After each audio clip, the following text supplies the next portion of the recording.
You're on. Oh, I'm on now? Okay, hey. There's a lot of victories happening. It's a gift to you from old, I don't know, Kris Kringle himself. Because, you can't say Santa. Yeah. My dad says evil. Satan calls, not Santa Claus. Wherever side you're at. But there's a gift here. Find out all this and more on Self-Evident Podcast.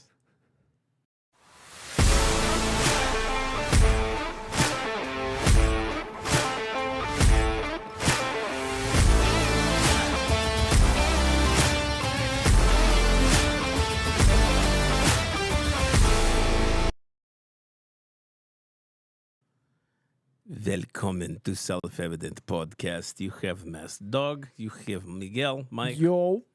And we're here because, it's time. It's Monday. It's the day before Christmas.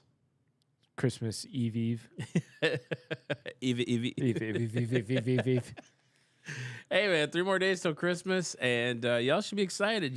Make sure to get all them gifts. You fellas, don't leave your wives hanging. You. There was like a collective. I guarantee you said that, and a collective like, oh crap. Yeah, crap. Wives, don't leave your husbands hanging, and the kids, they got enough. They did. So just quit it. They're already spoiled. They got enough. So guys, if you have last minute, I can't guarantee you to get to you by Christmas, but you can sure have a T-shirt. Go to theselfevidenttruth.com and get yourself a nice merch because we got lots of it available now, all for you. Just in time for Christmas. Also, too, our year-end newsletter was released. Carrie just put out another post about it. If you're not on our email list, go on the selfevidenttruth.com and sign up for it. Some really cool things happening next year, especially for both of us, for Mike as well with the Forged and what he's doing. Now, I was texting Mike last night because we usually do this now where it's like, okay, we could talk about 1,000 things, but what's really on our hearts? And I'm going through this thing, and my son actually shows me this little video of it was like a short of what's happening with like woke companies and Disney taking out a storyline of the transgender stuff. And I thought, how deep is this going? Like, are people really turning from the woke policies? Merry Christmas, folks, because it's happening. The shift is happening. And you kind of, I think some people thought it would go forever, but at the same time, you kind of expect it to happen because you just can't keep it going. And at some point, the almighty dollar speaks. And especially with like Disney, Pixar, they're now recognizing or realizing that maybe people don't want to sit down for 2 hours of LGBTQ propaganda and destruction of family values, and they're not going to spend their dollars for it because we have seen several movies that should have been big blockbusters completely flop because everybody went, I don't feel like getting preached to for 2 hours about the beauty and sanctity of changing my child's gender. And so there was, what movie was it? What was it called? The movie that they changed? I'll look it up. I'll find it. I put him on blast accidentally. My bad. So there was a movie that was about to be released. It's a series, actually. Oh, it's a series. Okay. Win or Lose. It's called Win or Lose. And there was a transgender storyline in the whole thing. And they decided, okay, we're going to pull that. We're going to just pull that whole storyline out of there. Now, you wouldn't do it. You wouldn't pull that out unless you had finally hit the point of saying, we can't keep doing this. Right. People aren't going to watch this. This isn't going to be entertaining to people. And I am telling you, this whole movement is a fad. It is a fad. It is going to die away. And then people are going to turn around and go like, oh, we really screwed that up. We shouldn't have gone hard on that. Right. And you're even watching Britain outlawing these procedures for kids and saying, no, we're not going to do that to kids. And you're watching the messaging die because people are going, this is insane, and I'm not going to entertain myself or my kids with this stuff. And I know you've got some quotes from the article of especially one of the people involved with the show, who tells you it's not about messaging, but it might be a little bit about messaging. Yeah. Here's what's funny is I'm actually reading non-conservative articles about this, and I'm seeing what they're writing, right? And it's all like standard, substandard. I can't believe it's all about Trump. A lot of these articles about how bad Trump is. It's all Trump's fault. The only thing Trump is doing, the only thing Trump proves is people are sick and tired of agendas.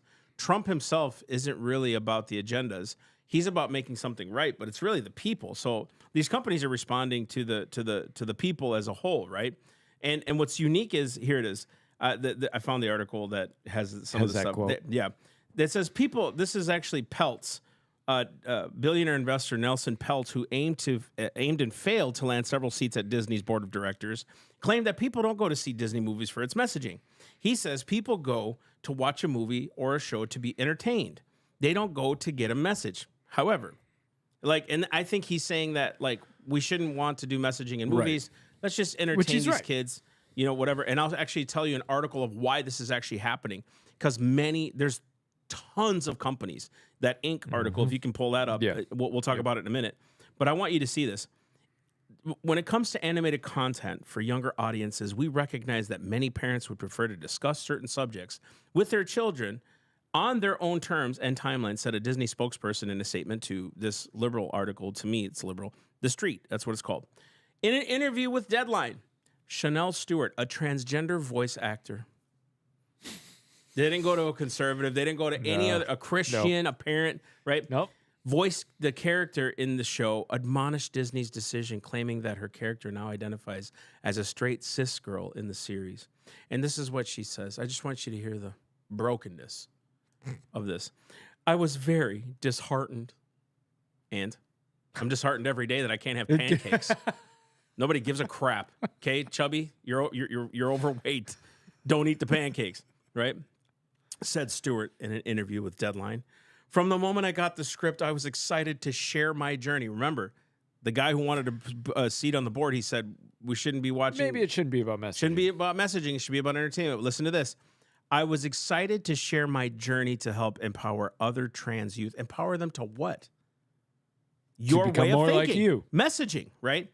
I knew this would be a very important conversation. Listen to this. Is where it bothers the snot out of me, and you can obviously kick her out of the park here. Kick her up, hit it out of the park. Trans stories matter, and they deserve to be heard. No, they don't. No story is deserving of to be heard. No one has merit over someone else. Can you imagine the arrogance you have to say my story deserves to be heard and you have to accept it? That is so prideful and arrogant to me that you would think that I would care about your story. Now, as a Christian, I do care about people's stories. I want them redeemed to the blood of Christ, but I cannot force Jesus on people. The Holy Spirit has to awaken their consciences. Does Christ deserve to be heard? Yes, his story and his story alone. When I became a Christian, I'm dead to myself. My story doesn't even matter. It's my testimony that brings people to Christ, what he's done in my life. But it doesn't deserve to be, I can't stump on the side of the road. You need to hear me, you wretched sinner, because no, they don't have to hear me. They make a choice. Those words, I deserve, are so dangerous. It's so prideful. And you ever notice marketing messaging, you deserve this. And Melissa knows, if I hear that in marketing, I've completely shut off to anything else they have to say to me. Now, I may be different, a little weird, but those words, I deserve, you deserve. No. Let me go a little Jonathan Edwards on your butt. You deserve the fiery pits of hell. That's about it. It's real clear, concise, simple. Not a lot of gray area and all that. That's it. It's what you deserve. Yep. Now, what are we given through grace and mercy? Man, that's a whole lot more. But this whole my story deserves to be heard. No. You can say your story and we can decide whether or not to listen. Most of us probably aren't going to listen. Right. But you can say it. That does not mean you deserve, as in you have ownership over my attention. Now, some people may say, okay, Mike, you're getting a little in the weeds, but let's just walk down this train because this is the mentality of pride. This is the mentality of pride in essence.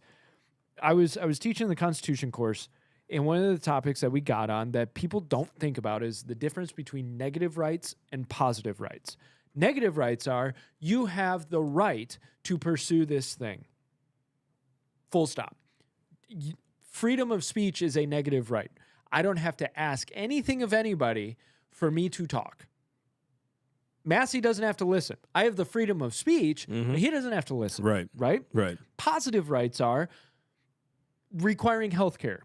That means somebody could be forced to provide me services of health care, and me saying, well, I have a right to your services means I have a right to force you to give me something. That's positive rights. It's called legal plunder. That's what Frederick Bastiat used to call it, legal plunder. It's socialism. It's when government can take from you at will, by force, by law.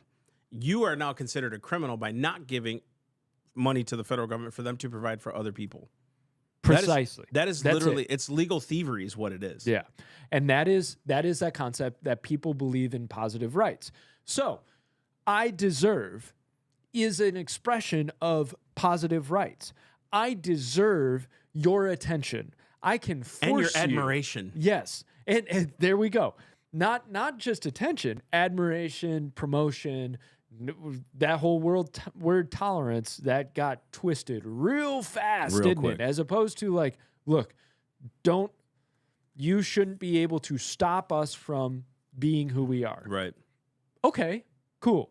I will tolerate you are who you are. Now, I believe that there is more for you and God intends more for you. And I believe that the path you're heading on is not good for you, but you have the freedom of choice. That got twisted from tolerate to if you don't promote and support and agree with me, then you need to be changed. You need to be forced. Jordan Peterson's going through that with Canada right now. And he's actually going to leave Canada because there's a hate speech bill that would basically, one of the provisions in it, I don't know if they ended up removing it or not, threatened up to life imprisonment for that hate phrase to be attached to a crime. So if you're charged with a crime and then we add hate onto it, well, could be life for you. Which could include stuff on the internet that you post. So this idea of I deserve is so it's wicked. It's wicked, and I just think like the arrogance for you to think that I owe you, like you need to give me a primer on how I need to relate to you, talk to you, speak to you, your message, listen to you. It has to be probably the most prideful, disgusting show. And you want to talk about the right being fascist? This is fascism to the max. We deserve to be. No, you don't. No, you don't. And I'm not even being mean here. Nobody deserves anything. You got to work your butt off to even make your story heard. Like, nobody has to come and listen to Massey preach. Nobody has to come and listen to Mike and go through his classes. Nobody has to come and read the books that we write. Nobody has to watch the video. Nobody has to watch a podcast. I don't give a crap if you do or not. Listen I don't. or not. Like that's the thing is we put out information. If you want to consume it, consume it. But you don't. I don't deserve. I don't even have the mental gall to say that if you don't watch me, you're not a Christian or you're not good or you're not. And dude, that's what's so. And we'll talk about this later on in another podcast about the wickedness of these endless debates and just the wicked, the distractions that come from even Christian circles. It's insane. It's insanity. And yet here we are saying, look, I'm looking at this and I want to actually read this other article. It's the Federalist. I don't know if I'm assuming they're fairly conservative. Fairly It's conservative? like libertarian conservative. Okay, so it says this, and I want you to hear this. This was actually written in August, and I didn't know this, but I just want to show some statistics, okay? Last week, Disney announced, this was in August, Disney announced that it had recently released animated film Inside and Out 2, had overtaken Frozen 2 as the highest grossing animated film in history, globally grossing $1.46 billion, right? On Sunday, June 28th, the most recent Marvel Cinematic Universe entry, Deadpool and Wolverine, became the sixth highest grossing opening weekend of all time, $438 million, right? So let's go down. Commenters have noted that Inside and Out 2 and Deadpool and Wolverine marked a noted departure from implicit wokeness of many Disney's box office bombs. Deadpool and Wolverine, which grossed more in its opening weekend than Marvel's did, makes fun of cancel culture, feminism, and wokeness. It attacked the very thing that they're getting away from. And people are like, that's it. We don't want this disgusting junk, which I think Wolverine is disgusting anyways. I would never watch it. I don't watch that stuff, and I would recommend, just as a Christian, as a dad, don't let your kids watch it. I think it's disgusting humor. I saw half of one a few years ago, and I couldn't sit and watch it. I heard what Deadpool was like, so I chose not to see it. Yeah, I didn't know. And I was like, I think I dodged a bullet there. Especially, it's so tough with like Ryan Reynolds because I appreciate the guy, but his humor is so often so crass. I can't go down that train. But to get back on path, I agree with you. Like, now they're outwardly mocking this whole mentality. That's making money. Right. It's making money to mock the thing that was destroying you. Yeah. Which, that's called conquest and conquer, dude. Like, that's what happens. So, like, here's another just part of this article. I want you guys to hear this. Inside and Out, two similarly avoided woke tropes, with film critic Christian Toto arguing that the film presents a conservative path forward from a bean counter's perspective.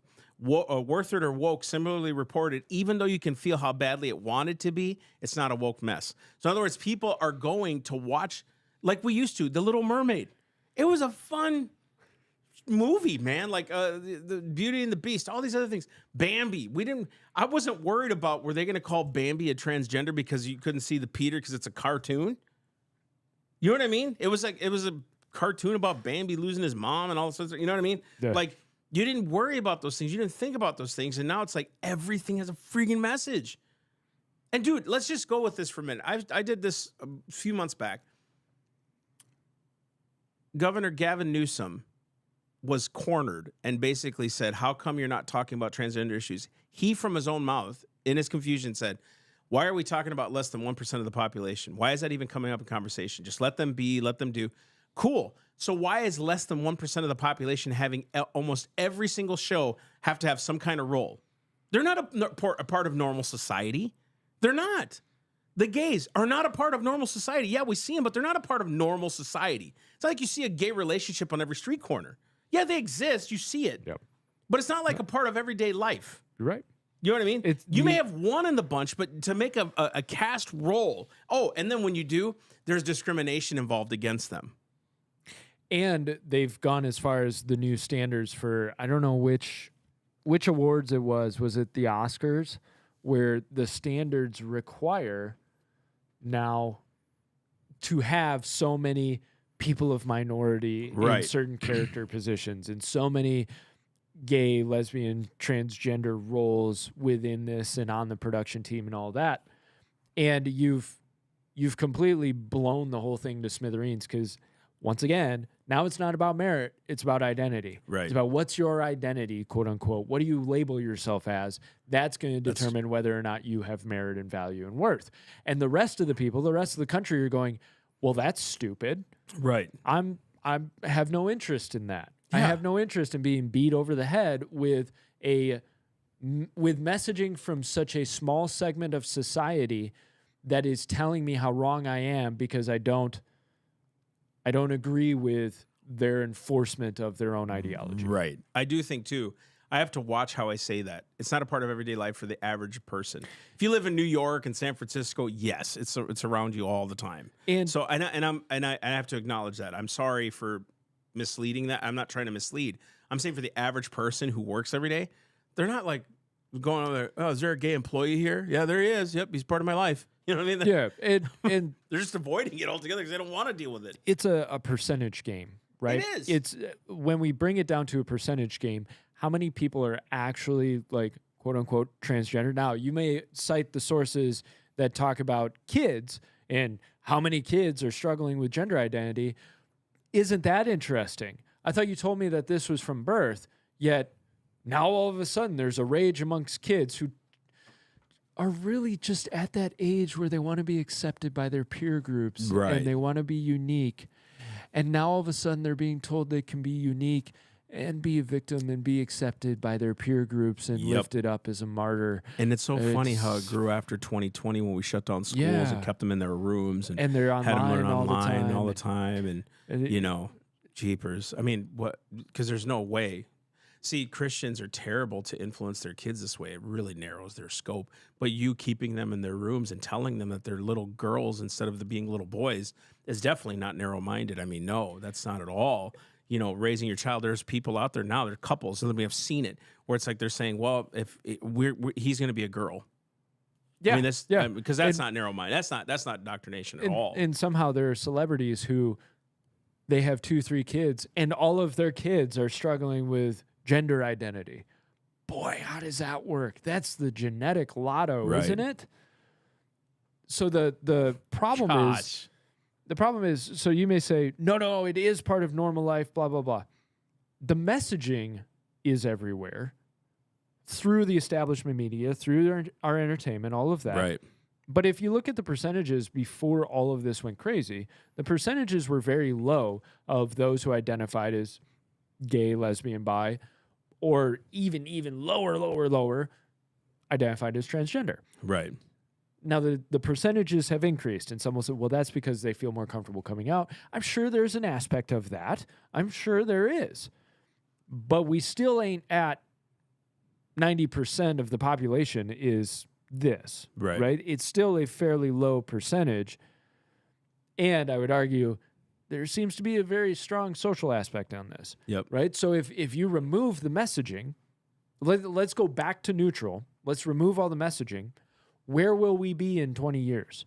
If suddenly you're not nailed with, well, your kid might be transgender if they ever wanted to play with a Barbie. So therefore, you've got to get hormone blockers and all of that. Or if your kid ever talked with a lisp, well, they're probably gay. So you've got to lead them down that pathway. If we remove all of that messaging and we go, we're just going to get back to basics. $5 says in 20 years, those percentages come back down. That's exactly it. Yeah. And I think too, like, even acknowledging that part of it, like if your kid ever plays with a Barbie, you know, who's a boy, it could eventually be a girl. So then you're saying genders do exist. Right. These arguments are terrible. They break down so quickly. I think what we've created in society, and this is just true, it happens a lot when nations become despotic, and praise God, things are turning around. That's what we want, right? But when nations become despotic, people lose their identity. Because at first we were just godly people doing for ourselves, wanting for ourselves. The nation becomes more socialistic, right? We start to provide for other people. You don't really need to do that. You need to figure out what you want to do. So then we were telling kids eventually you can go to college and be whatever you want to be. So they get sociology degrees because that's what they wanted to do. You can't make any money doing it, right? So then you become insecure because you're like, I did all this money and all these things and I'm not accepted and I'm not this and nobody wants to hire me. And then all of a sudden you get worse and worse.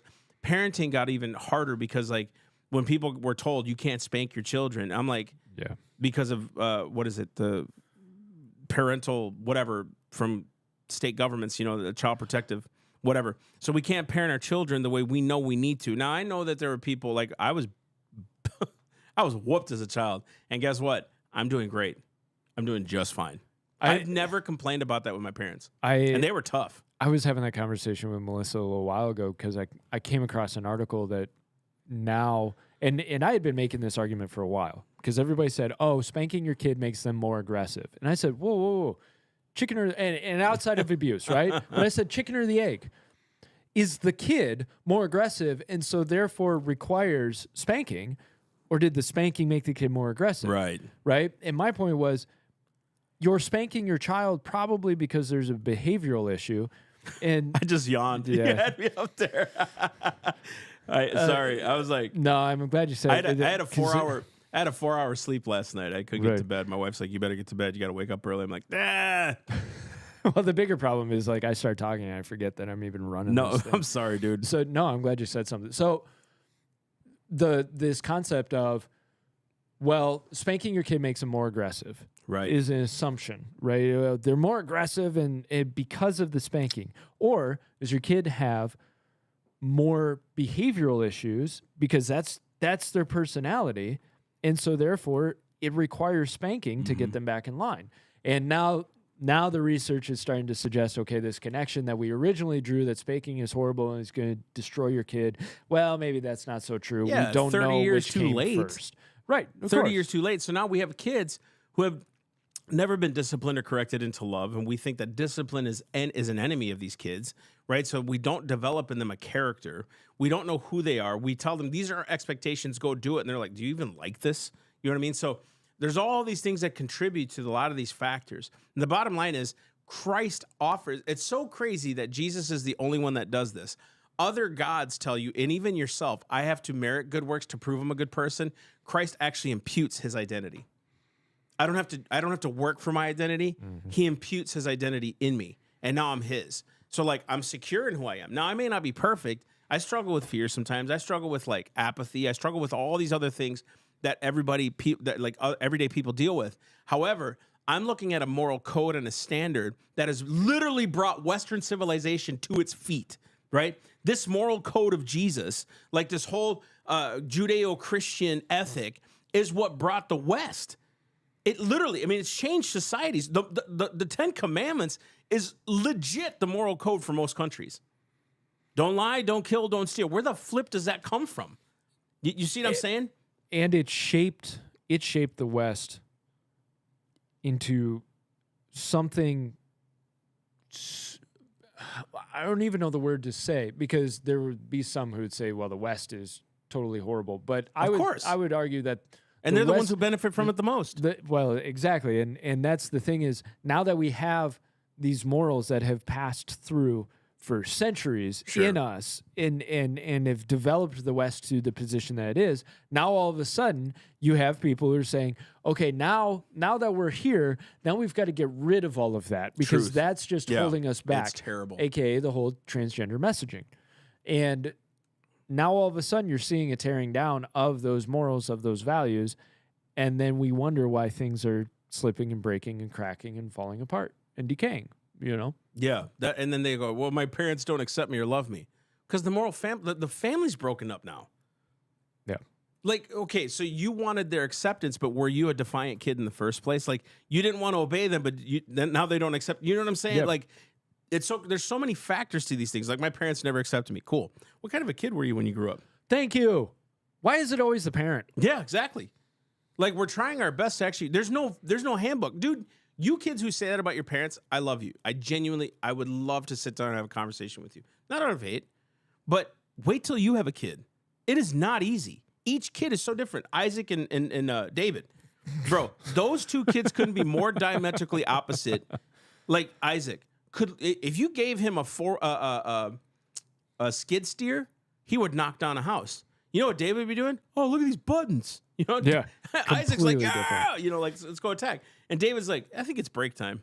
Yeah. You know what I mean? Like they're just different kids. And the parenting between the two has been so different. And that's why I laugh when people are like, don't ever spank your kid no matter what. Kidding? It's like you haven't had certain personalities of children, because Isaac was the kid who, before he could talk, would look at you and stick his finger towards the light socket. And you could tell him no and stop him, and he'd laugh at you and do it again. So then you give him a little flick, and he would smile and do it again. And you'd give a harder flick. He'd smile and do it again. It took actual physical discipline for him to learn, no, don't do that. Right. Now, if you're going to say, well, just put a cover on it. Great. So what lesson has he learned there? That's exactly right. He needs to learn the process that life hurts if you make the wrong choices. So good. Thank you for this, because like I know that there are certain protocols we should keep, right? I talked a couple weeks ago about getting a flip phone, and I thought, okay, get a flip phone, get rid of all these things. And I was like convicted. Like, so you have to not discipline yourself. You just take away the thing. Yeah. Right now, I'm cautious how I say this, because Scripture actually says, put away the evil thing from among you. I totally get it. So put it away. Right? Does it need to be a flip phone? Because what you're saying to yourself, it's like this argument that we make, like girls who go to the beach need to cover up, but men don't. I think that's wrong. I think that's wrong. I think it's if women could cause men to stumble, because guys can't cause women to stumble. Not at all, because pornography amongst women is not prevalent at all. You know what I mean? No, of course not, even though it is. Right. So it's like we almost make it to where the woman causes the man to stumble, instead of putting the onus on the man, saying, make a covenant with your eyes, dude. Because guess what? The world is real. And I'm not saying let your women dress scantily. I'm saying we do more of an emphasis on this instead of like saying, hey, discipline yourself, bud. Discipline yourself. And so I think a lot of that has to do with society today. You know what I'm saying? That's why these woke things don't work. They don't work because like we're literally telling kids to sin. And that's what these movies are doing. Like, go ahead and defy everything you've been taught by your parents. You know what parents are like? Yeah, I ain't playing that game, dude. And to me, there's a deeper truth in that.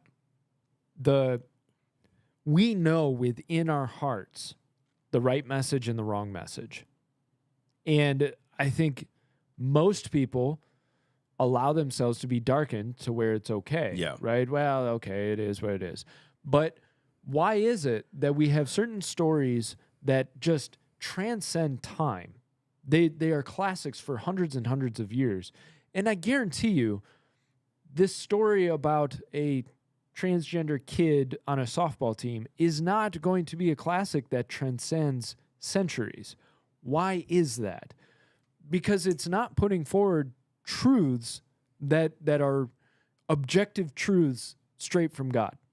And I think even if it's a secular story, not a Christian story, it can hold aspects of God's truth. Right. And promote those aspects of God's truth that are weaved into the story. Right. You know, and so then the story becomes a classic because there's something deep within us that aligns with that recognizes it.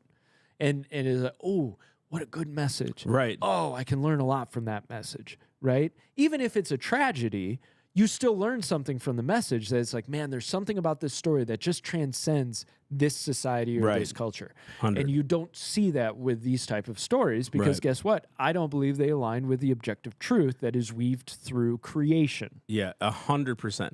I do think, too, there's this, like, I wanted you to hit this Inc. article so we can kind of round this out. I think it was a good conversation. I think Mike and I really deal with these philosophical discussions at a deep level. And a lot of the times we're like, this would be a really cool conversation to have with everybody else. So if you've gotten some out of this, please comment below. Let us know what you're thinking. I don't care if you disagree with me or agree with me. I'd love to talk to you about it. I don't care if people agree or not. Like, this is just things we've observed and seen. Like that thing about, women in bikinis and men. And like, I just realized my wife actually brought it up to me once that why is it we're telling the youth group girls they have to cover up but not the men? So we're putting the onus on the girl instead of their disciplines. You know what I mean? When I was in charge of young adults, we told everybody, T-shirt and shorts. It's the easiest way. It's the lowest common denominator. And I caught freaking flack for that. I remember that. Oh, dude. I remember that. But to me, it was that concept of like, well, let's just be consistent. Because it's not consistent for me to look at the girls and say, well, you've got to cover up. Okay, guys, run around with your shirts off.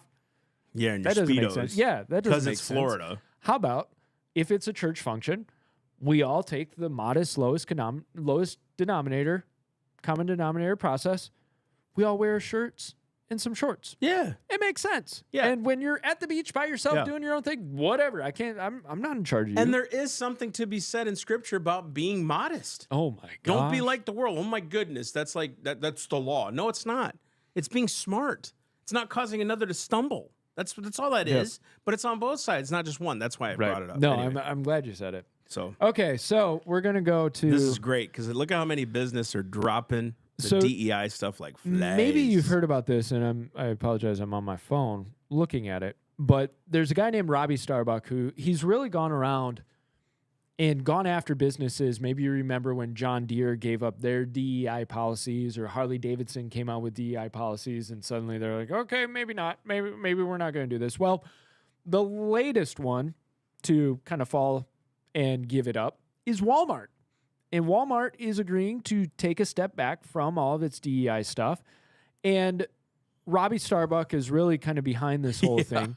But they've joined Ford, Boeing, John Deere, Harley Davidson, Black & Decker, Caterpillar, and even Tractor Supply. Which, isn't it interesting? Tractor Supply? Isn't it like Caterpillar, Harley Davidson, Tractor Supply? It's like, who's talking to you guys? Yeah, because the average farmer's like, I think we need to be having some DEI classes on our farm. I just think that maybe enough people don't have blue hair.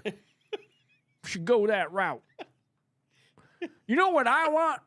Paint my Caterpillar with rainbow flag. Got to support minority. There are times, dude. There are times where it's like if I was a cusser, I would have made an entire parody out of that. Because I can just see the farmer. Do you know what I mean? Like your mind can go it's like some funny places, and you're like, I just can't do that. I just want to represent the minority gay population in our town, Jim. Representing you. We know, bro. We know. And Jim's like, bro, I'm a widow. I've been a widow for 20 years. What are you talking about? Jim's gay.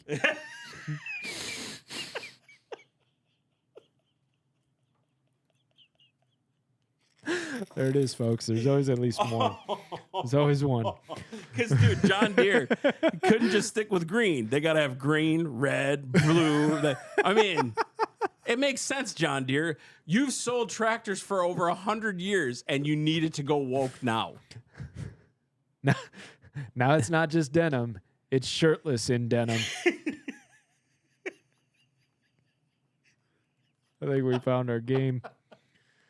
So, dude, I'm just thinking about this Harley Davidson. Right. Like, No, you can't get you can't get any more America and F you than Harley Davidson. Although Harley Davidson is a thin line because you go from Harley Davidson with leather jackets to leather chaps, leather vests, and village people.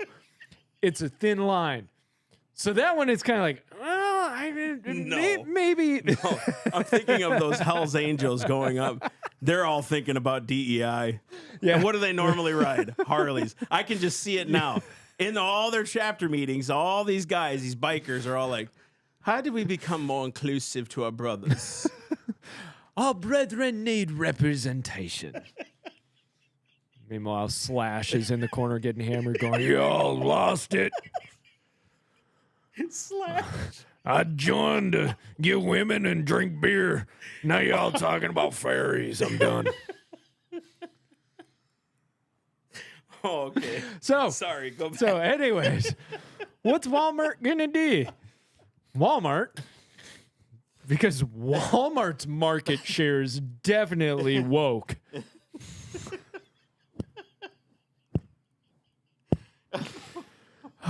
Now it's pushing the shift by dropping its quotas for working with suppliers that are majority owned by women, minorities, veterans, and LGBTQ community members.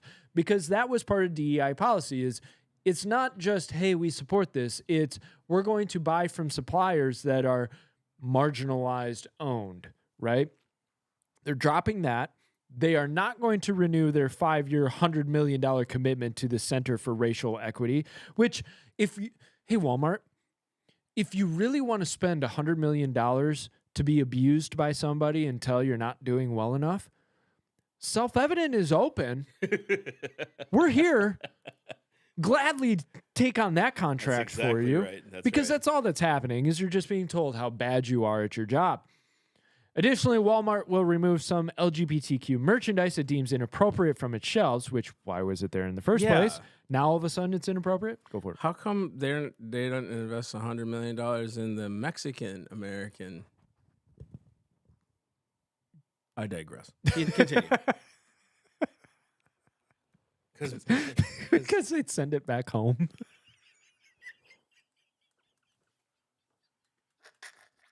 Could you imagine the lineup at the money order counter in Walmart itself?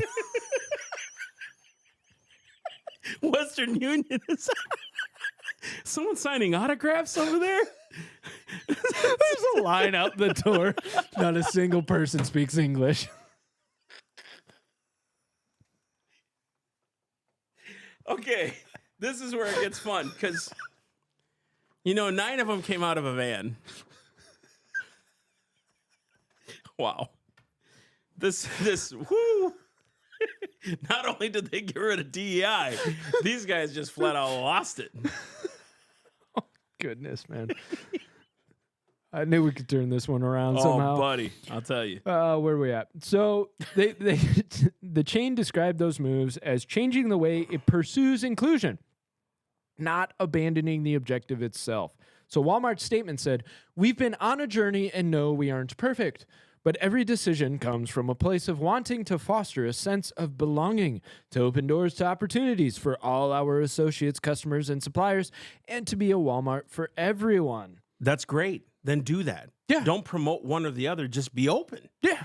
Right? Here, you actually left it, and it was my fault because I jumped in. It will also cease providing company data to the Human Rights Campaign. Listen, it'll also cease providing company data to the Human Rights Campaign that tracks treatment of gay, lesbian, and trans employees. How are they tracking that? Who's writing these stories? Right.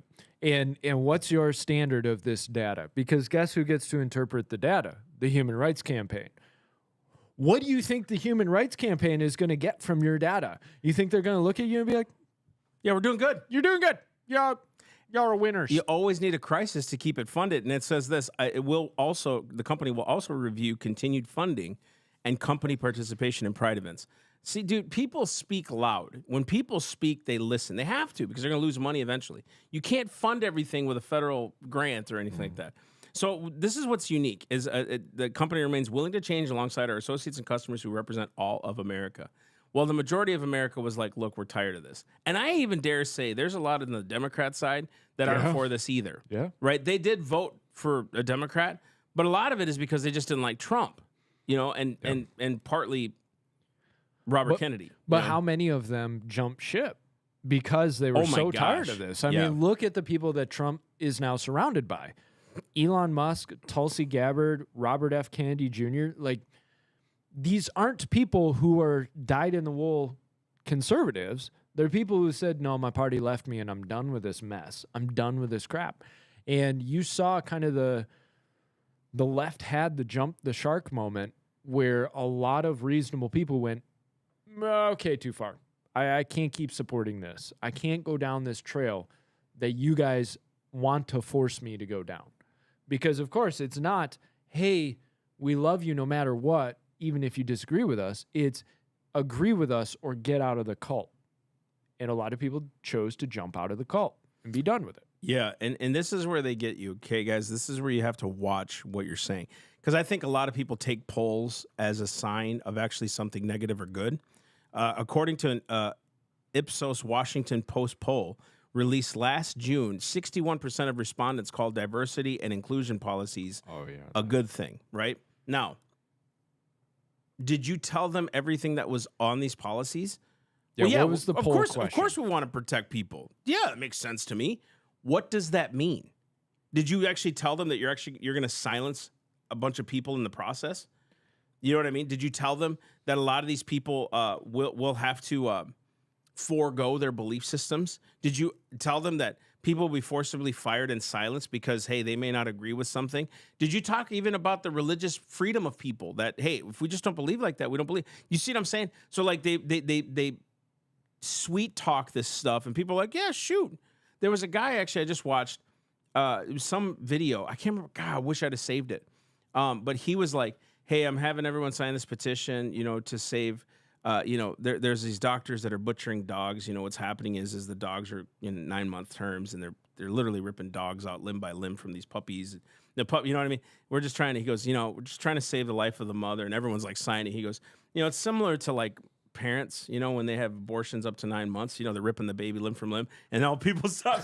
They were like, wait a minute, it's their choice. He goes, wait, but that doesn't make sense. Like, if you're afraid of a dog being ripped limb from the dog's mother, the mother of the puppy, if you don't like that, what about the baby? And it was awesome to watch it because it was like that perspective. People were like, I'm leaving. I don't want to get into this debate. That's what's wicked about it. Yeah. That's what's so wicked about it. Because they've been trained, it's about freedom and liberty. Well, shoot, if a doctor wants to perform that, a dog has no spirit, so what the heck? You know what I mean? Right. And you can't say whether or not the mama dog wanted it or not. So who cares? And it's a good Merry Christmas. On that poll thing, I want to hit that one more time with you, because then it says another 75% of people questioned said they supported companies providing mentorship opportunities for underrepresented groups. Now, here's the assumption that they want to lead you towards. Getting rid of the DEI policies means people in underrepresented groups won't get mentorship. That's so dumb. That's the connection they're trying to make. There's 75% of people agree with mentoring underrepresented groups. Yeah, me too. Me too. I believe in mentorship. I think we all do. Yeah. 75% of us at least agree, yeah, mentorship's a good thing. That's right. But then they attach that word underrepresented and they make you feel bad because what they're making you think is if I say no, that means it's only underrepresented groups that won't get mentorship. That's right. Which that's not what we should want. We should want mentorship for everybody. I think, and this is what's so wicked about the media. They know how to do this. They know how to turn words, twist words. They know how to get people to think, and so or actually to force them to think how they want. And it's that old saying. I remember this old preacher used to say, "Let me ask you a question, you young man." He goes, "Have you stopped beating your wife yet?" And the guy's like, he goes, because if you say no, that means you're still doing it. If you say yes, that means you did. And you've never beat your wife in your life, right? But it's like how they, well, you're like, what are you talking about? I don't beat my wife. Well, I don't know. I'm just asking the question. Why are you getting all flustered? You know what I mean? Yeah. They get you into this mind game, right? The same thing here. It's the same thing. What you're saying is Walmart and all these other companies weren't mentoring these it's so weird how they do this. And we get caught up in the trap. Well, I mean, I guess I support that. You know what I mean? I support people of all jobs, doing their thing. Yeah. But it's a Merry Christmas. Yeah. Companies are actually leaving these policies, and you know why? It's because the people are speaking. Finally, it's like the people are having their voice heard. Now, don't be shocked with when you pull a rubber band like this, there's a reaction, okay? So there's more of that coming. Beware of that stuff. Or I should say be on the lookout. Don't beware, but be on the lookout of these things. And ask the Lord how you're supposed to handle each situation because you're going to face it. No matter what you're doing, there's going to be someone who's going to try to attack you, especially in your business, your job, whatever. And you go, Lord, you got to either protect me or put me in that position so that I can glorify your name. And so standing for the name of Christ and all these other things, you're seeing it here. People don't want these things. They just want to be, like he said, entertained. They just want to be entertained. I don't want to go to a movie and get them some kind of, unless you're going to us. We went to that movie Homestead. Shameless plug. It's a good movie. My wife's like, there's too much, because she's not a homesteader. It was about homestead. Yeah. You got to go see it. It's a great movie. And I pray Angel Studios sees this so they can sponsor us. But shameless plug. Capitalism, Shameless plug and free advertising. Yeah, capitalism. But if you'd like to advertise with us, we'll gladly accept That's right. money. And if you click on the link below, you can actually get discounted tickets. No, I'm kidding. I don't have that. But you guys should go see the movie Homestead. Angel Studios put it out. Really, really good movie. The whole production of it was so good. Right? The storyline is very simple. There was a bomb that went off, and it was nuclear, and people were trying to escape, and all this. The whole plot is really, really funny. I want to go see it. It wasn't goofy at all. It wasn't weird. And it's funny. There are so many different walks of life in it, from homeschooling to city life to workers to single parents to middle of the road, every walk of life is in there, and it's really good. You should, and faith is represented, and then there's a part 2. So when you leave the theater, there's a part 2 that you can get by donating to the thing, and it's neat. So you guys should go see it. It's definitely one of those movies that it's not a Christmas movie for sure. That's my wife's midway through, she's like, Merry Christmas. I was like, I didn't know what it was. I just saw the previews. I thought it was cool, just before Christmas. It's like Die Hard. How is that a Christmas movie? I don't know, but it's just Die Hard. So anyways, guys, Merry Christmas. It's a gift. God is hearing our prayers. Again, there's a backlash coming. However, we need to stand firm. If God brought us this far, he won't drop us now. Amen. So again, continue to go to theselfevidenttruth.com. Thanks for so much for supporting us this year. We will be back on Friday doing another podcast. But if we don't see you until then, if we don't put out a live video or anything like that, and you'll probably read a post of ours on Instagram or Facebook or something, Merry Christmas to you. Merry Christmas. Your Savior is born. I know that Jesus wasn't born on December 25th. There's really I'm just throwing it out there. It's the just fact we have to preface but it's recognized that, hey, this is what we're going to celebrate. If there was no birth of Jesus, there is no death, burial, and resurrection for my life. So we bless you with that. Keep Christmas. Keep the main thing the main thing. Go bless another. That's what it's about. Go. Amen. It's a time when we can let go of ourselves and give to others. Praise God. So Amen. God bless you. Merry Christmas. All right. Merry Christmas. Love y'all. Merry Christmas. Merry Christmas.